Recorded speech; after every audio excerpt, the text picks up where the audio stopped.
Every man who married Edeora died before sunrise. No one knew why. No one dared to try until one stubborn stranger arrived to face a curse that had claimed 6 lives. You won't believe what happened next. Let's dive into the story.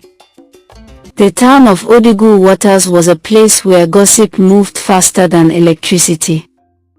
From the yam seller's attic market to the fisherman paddling along the river, everyone knew the story of Edeora.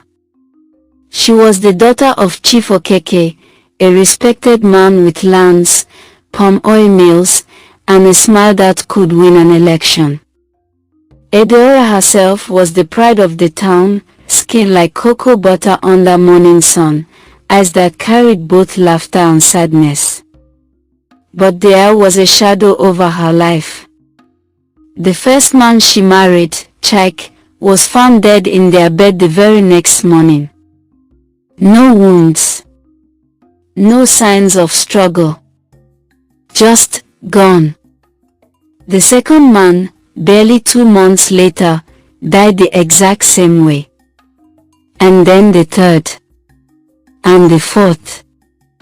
Until the number reached 6. People began to whisper, "She is cursed. A spirit visits her bed at night. She is a witch, beautiful but deadly. Her father spent millions on pastors, prophets, herbalists, none could explain it." By the 6th funeral, the Okeke family had shut their gates. Edeora stopped going to the market. Stopped smiling. One humid afternoon, a black Toyota Corolla rolled into town. Behind the wheel was Emeka Noji, a civil engineer from Enugu, in Odogwu Waters to oversee a bridge construction project. Tall, with a calm face and stubborn eyes, Emeka had heard the whispers before he even set his bag down at the lodge. At Mama Ijoma's buka that night, a group of men spoke in low tones. "Stay away from Chief Okeke's daughter, my brother.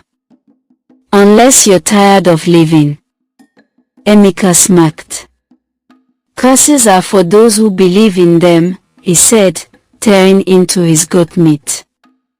But that was before he saw Edeora.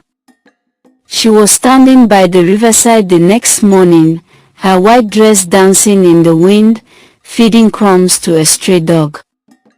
Their eyes met. Something in her gaze made him pause. It wasn't just beauty. It was loneliness. "Good morning," he said. "Good morning," she replied, her voice soft but wary. "You must be new here." They spoke briefly. She didn't smile.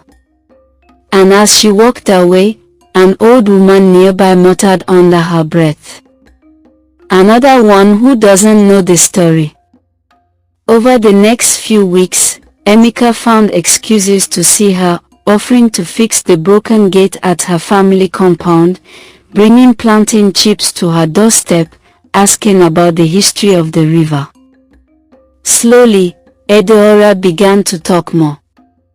One evening, as they sat outside watching the sunset paint the river gold, she finally told him. "They die," she said. "Who dies?" "My husbands. Every single one. By morning, they are gone. No doctor can explain it. No prayer has worked. And her voice broke. "I don't know if I am the curse, or if something is punishing me." Emeka took her hand. "Then let me be the one to find out." She pulled away. "No. I can't. I can't watch another man die because of me." Despite her protests, Emeka insisted. He spoke to Chief Okeke, who was desperate enough to listen. After long arguments and warnings from almost every elder in Odogwu Waters, they agreed to let Emeka try. The wedding was small, no music, no dancing, just a tense exchange of vows in the compound. That night, the fear in Adeora's eyes was almost unbearable. Emeka stayed awake. He kept a lantern burning, a Bible on the table, and a cutlass by the bed. Around 2:17 a.m., the room grew cold. Not harmattan cold, this was the kind that crawled into your bones. The lantern flickered. The air thickened with the smell of river water. Then he saw it.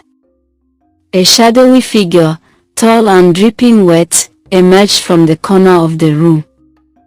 Its eyes glowed faintly. It moved toward the bed, whispering in a voice that sounded like wind over water. "She is mine." Emeka's heartbeat thundered, but he stepped forward. "Who are you?" he demanded. The figure hissed, and the lantern went out. When Emeka opened his eyes, it was dawn. He was still alive. Adeora was staring at him, tears in her eyes. You survived," she whispered.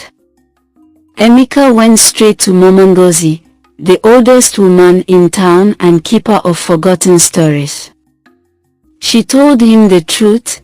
Decades ago, a fisherman's son had been promised Adeora's grandmother in marriage, but her family broke the promise, marrying her to a wealthy trader instead. Enraged, the fisherman's son drowned himself in the river, swearing that no man in that bloodline would ever live to see the morning after his wedding night. The spirit had kept his word until now. With Mama Ngozi's guidance, Emeka and Adeora went to the river at midnight. They brought kola nuts, palm wine, white cloth, and a rooster. Emeka spoke directly to the spirit, apologizing for a wrong committed before they were born. The water rippled though there was no wind. A voice like the one he had heard that night whispered, "Go, and do not forget the river." When they returned home, the cold was gone. The smell of river water never came back.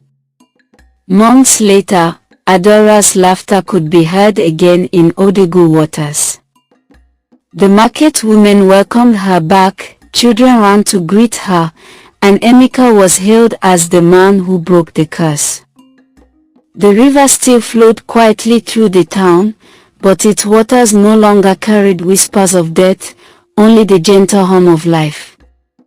And for the first time in many years, Adeora slept peacefully in her husband's arms, knowing he would still be there when the sun rose.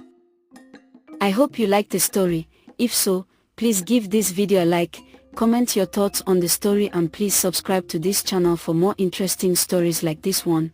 Thanks for watching.